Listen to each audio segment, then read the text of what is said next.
नमस्कार साथियों, आपका इस चैनल पर स्वागत है। मैं शुभम श्रीवास्तव वर्तमान में नावाडी में पीजीटी टीचर नियुक्त हूं और आप लोगों का एग्ज़ाम अभी बीपीएससी 3.0 का होने वाला है। उसके रिगार्डिंग हम लोग ये सेशन चला रहे हैं। आप लोगों का मैंने कमेंट देखा संदीप सर के वीडियो में, उसमें काफ़ी डाउट थे। उसके लिए और इस स्ट्रेटजी की बात, सिलेबस के लिए, सोर्सेज के लिए, इस सब पर हम लोग आज इस सेशन में बात करेंगे। सबसे पहला जो डाउट था वो 6 to 8 सोशल साइंस वालों को था। एक सबसे बड़ी जो डाउट थी वो थी कि ग्रेजुएशन में सब्जेक्ट कॉम्बिनेशन क्या होना चाहिए, जिस आधार पर आप लोग फॉर्म अप्लाई कर सकते थे। क्या आपने सही भरा है, नहीं भरा है, उसके लिए तो उसमें हम आप लोगों को दिखाना चाह रहे हैं।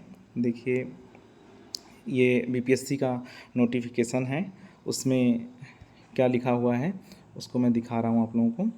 आप लोग देखिए, ये इसमें लिखा हुआ है, इस पॉइंट पर देखिए, वर्ग 6-8 के सामाजिक विज्ञान विषय के विद्यालय अध्यापक के लिए स्नातक स्तर पर इतिहास, भूगोल, राजनीति शास्त्र, दर्शन शास्त्र, अर्थशास्त्र, वाणिज्य, मनोविज्ञान, समाजशास्त्र, गृह विज्ञान में से कोई 2 विषय स्नातक स्तर पर पठित हो। इसका मतलब ये है कि इन सारे सब्जेक्ट में से 2 सब्जेक्ट आपके ग्रेजुएशन में रहने चाहिए, तो आप उसके लिए फॉर्म अप्लाई कर सकते हैं। दूसरा जो कन्फ्यूजन था कि जब हम आपको पेपर देना होगा तब आप कौन सा विषय रखें, कॉम्बिनेशन कौन सा रखें 2 सब्जेक्ट का सोशल में, क्योंकि सोशल में 4 सब्जेक्ट हैं और सब 40-40 क्वेश्चन रहेंगे, टोटल 160 रहेंगे, लेकिन आपको करना केवल 80 है, यानी 40-40 क्वेश्चन के 2 सब्जेक्ट केवल आपको करने हैं। तो उनमें से आप कौन सा सेलेक्ट कर सकते हैं। कुछ डाउट था कि हिस्ट्री ज्योग्राफी में से एक लेना है, कुछ लोगों का डाउट था कि क्या चारों में से कोई भी ले सकते हैं, तो उसको मैं क्लियर कर देता हूँ। आप लोग देखिए इसको ध्यान से। ये शिक्षा विभाग के अंतर्गत वर्ग 6 से 8 के सामाजिक विज्ञान के चयन करने वाले अभ्यर्थी यदि सेक्शन फर्स्ट में इतिहास विषय का चयन करते हैं तो सेक्शन सेकंड में भूगोल, अर्थशास्त्र, राजनीति शास्त्र विषय में से किसी एक विषय का चयन करेंगे। और यदि अभ्यर्थी द्वारा सेक्शन फर्स्ट में भूगोल विषय का चयन करते हैं तो सेक्शन सेकंड में अर्थशास्त्र, राजनीति शास्त्र विषय में से किसी एक विषय का चयन करेंगे। इसका मतलब ये हुआ कि आपको इतिहास और भूगोल में से एक सब्जेक्ट रखना होगा, दोनों में से कोई भी एक सब्जेक्ट रख लीजिए, और बाकी 2 सब्जेक्ट में से एक रखना ही रखना है। मतलब कि ये है कि इतिहास और भूगोल में से एक आपका कंपलसरी है, आपका रहना चाहिए। फिर आगे हम लोग अब बात करेंगे 6-8 सोशल साइंस के सिलेबस के बारे में। और सिलेबस कैसे कैसे क्या है ये तो आप लोग इतना दिन से मतलब पढ़ रहे होंगे तो जान ही रहे होंगे, लेकिन थोड़ा सा मैं और क्लियर कर देता हूँ। देखिए, सिलेबस में part first, part second, part third. Part first आपका लैंग्वेज का रहेगा 30 नंबर, वो तो पता ही होगा। पार्ट सेकंड का आपका जीएस है 40 क्वेश्चन, और पार्ट थर्ड का आपका सब्जेक्ट है। अब आते हैं जो है, अभी मैं इसका बताऊंगा आप लोगों को पार्ट सेकंड आप लोग कैसे कंप्लीट कर सकते हैं। अभी मैं पार्ट थर्ड के लिए बात करूं तो सोर्सेज क्या होने चाहिए पार्ट सेकंड के, नहीं सॉरी, पार्ट थर्ड के सोर्सेज क्या रहने चाहिए आप लोगों के लिए, तो उसके बारे में देखिए। अगर किसी के पास एनसीईआरटी बुक है तो आप लोग 9-10 का एनसीईआरटी ज़रूर देख लीजिए, क्योंकि 9-10 का एनसीईआरटी इम्पॉर्टेंट है। ये वर्ड हिस्ट्री, और क्योंकि आप लोग देखे होंगे कि वर्ड हिस्ट्री के क्वेश्चन 15 क्वेश्चन बीपीएससी टीआरई 2 में था, जो कि मैंने दिया था, और बीपीएससी 3.0 जो कि कैंसिल हो चुका है, उसमें भी जो है लगभग 20 के आसपास क्वेश्चन थे, तो वो वर्ड हिस्ट्री से थे। तो आप उसके लिए जो है एनसीईआरटी अगर जो आपके पास है तो 9-10 का एनसीईआरटी आप अच्छे से पढ़ लीजिए, उसका नोट्स बना लीजिए, फैक्ट का नोट्स बना लीजिए, क्योंकि लास्ट टाइम में आपको रिवीजन करने में आसानी होगा। अगर 5-6 पेज का अगर जो आप बना लेते हैं 9th का, 5-6 पेज का ऐसा इन 10th का, तो आपके लिए बहुत आसानी रहेगा कि आप जो है उसको रिवाइज कर पाएँ लास्ट टाइम में। दूसरा, एनसीईआरटी को लेकर, एससीईआरटी को बिहार बोर्ड का जो एससीईआरटी है, अगर जो वो है तो बहुत अच्छा है, थोड़ा सा डिफरेंट रहता है उसमें। और उसको भी पढ़ सकते हैं। अगर जो आपके पास है तो आप SCERT पढ़िए, और नहीं है तो NCERT लिखिए, लेकर पढ़ सकते हैं। नोट्स बना लीजिए, वो आपको अच्छा मतलब एग्ज़ाम में अच्छा नंबर दिला देगा। बस ध्यान रखना है कि फैक्ट देखना है खूब अच्छे से, उसको मिस मत करिएगा। जो छोटे छोटे टर्म होते हैं नाम में, जैसे टाइल हो गया, कर या टाइल कर, ऐसे करके नाम का अर्थ पूछ सकते हैं, ठीक है। और सबसे बड़ी बात कि 5 ऑप्शन हैं तो उसको ध्यान में रखिएगा, क्योंकि एक एक शब्द के कई सारे अर्थ निकल सकते हैं। तो थोड़ा रुक रुक कर आराम आराम से पढ़िएगा, अभी टाइम है। आप लोग नोट्स भी बना सकते हैं और पढ़ाई भी अपना कर सकते हैं नोट्स से, कोई प्रॉब्लम नहीं होगा। और तीसरा जो है कि PYQ जो है कहाँ से कैसे करें। तो जो पेपर आपके आ चुके हैं TRE फर्स्ट में, TRE सेकंड में, TRE थर्ड में, उसके लिए आप PYQ देख सकते हैं। वहाँ से जो है आपके रिपीट होते हैं क्वेश्चन। तो ये तो वर्ल्ड हिस्ट्री का मतलब था। और दूसरा बात जो है हिस्ट्री वालों के लिए, स्पेशली अगर सोशल साइंस से मैं बात करूं तो मॉडर्न हिस्ट्री का बहुत ज़्यादा रहता है उसमें। मॉडर्न हिस्ट्री में भी जो है, अगर जो बोलें तो 1857 से लेकर 1947 का जो पार्ट है वो थोड़ा इम्पॉर्टेंट है, तो उसको बहुत ध्यान से देखिएगा, उसका नोट्स बना लीजिएगा।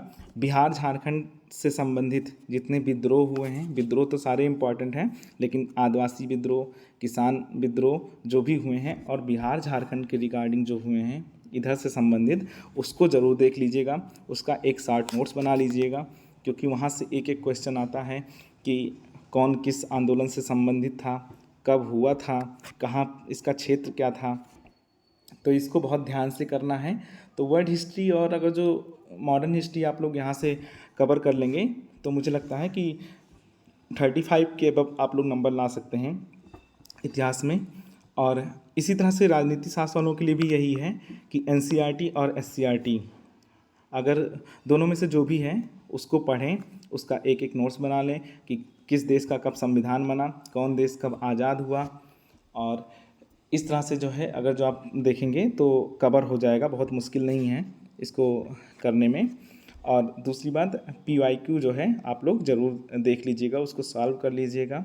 अगर आप लोग बोलेंगे तो PYQ जो है मैं खुद भी देखूंगा, करा दूंगा, वर्ल्ड हिस्ट्री वगैरह का और राजनीति विज्ञान का, तो उसमें नहीं दिक्कत आएगा। लेकिन ये है कि आप लोग NCERT और SCERT को मेन बनाकर रखिए, क्योंकि आप लोगों का सबसे ज़्यादा क्वेश्चन यही था कि कैसे पढ़ें, कहाँ से पढ़ें स्रोत। तो स्रोत इसका यही है कि NCERT और SCERT से ही अधिकतर क्वेश्चन आते हैं।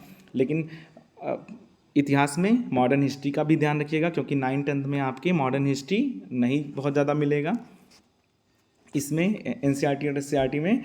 तो वो अलग से भी आप कहीं से देख लीजिएगा, जो 1857 से लेकर 1947 का पार्ट है।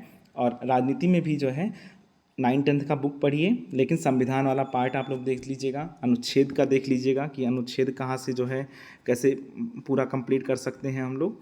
तो अनुच्छेद बहुत ज़्यादा इम्पॉर्टेंट है, वो आपका कहीं से कवर हो जाए। और मेन बात ये है कि प्रीवियस ईयर क्वेश्चन ये जो है आप लोग का नहीं छूटना चाहिए, क्योंकि प्रीवियस ईयर क्वेश्चन दोस्तों हर एग्ज़ाम में जो है आपकी सफलता का आधार होता है। प्रीवियस ईयर क्वेश्चन ये नहीं होता है कि रिपीटेड ही रहें, हो सकता है कि उसी के आसपास से भी पूछ लें, जो 4 ऑप्शन आपको मिले हैं उनमें से भी पूछ सकता है। इसलिए ध्यान रखना है कि प्रीवियस ईयर क्वेश्चन जो है आपका नहीं गलत होना चाहिए, वो आपको बढ़त दिलाएगा, मतलब निश्चित रूप से आप उसमें आगे रहेंगे।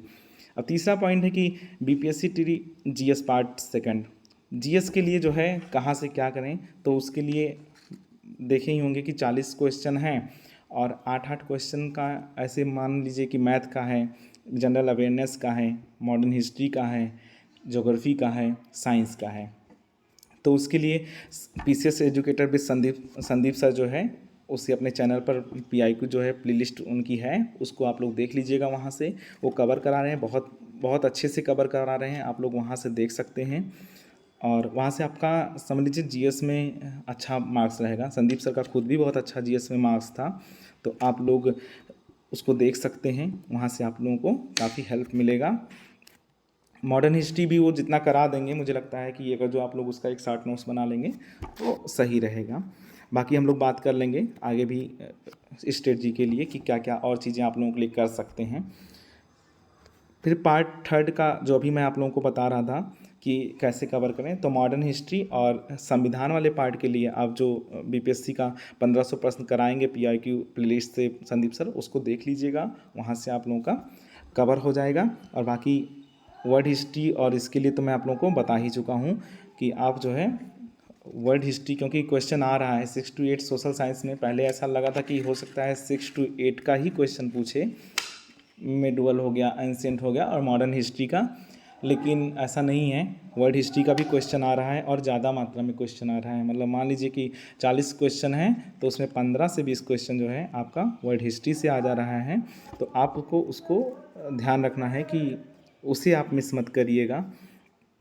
वर्ल्ड हिस्ट्री वाला पार्ट एक एक क्वेश्चन मतलब चैप्टर का आप लोग नोट्स बना लीजिए, फैक्ट बना लीजिए, मतलब किस देश का कौन शासक था उस समय, क्रांति के समय कौन सा देश था, कब आज़ाद हुआ, कौन सा देश कब आज़ाद हुआ, और छोटे छोटे टर्म थे, संविधान कहाँ पर बना, ये सब चीज़ें बहुत मतलब एक एक नंबर के होते हैं, लेकिन आपको निश्चित रूप से वो बढ़त बनाते हैं, तो उसको आप लोगों को ध्यान रखना है।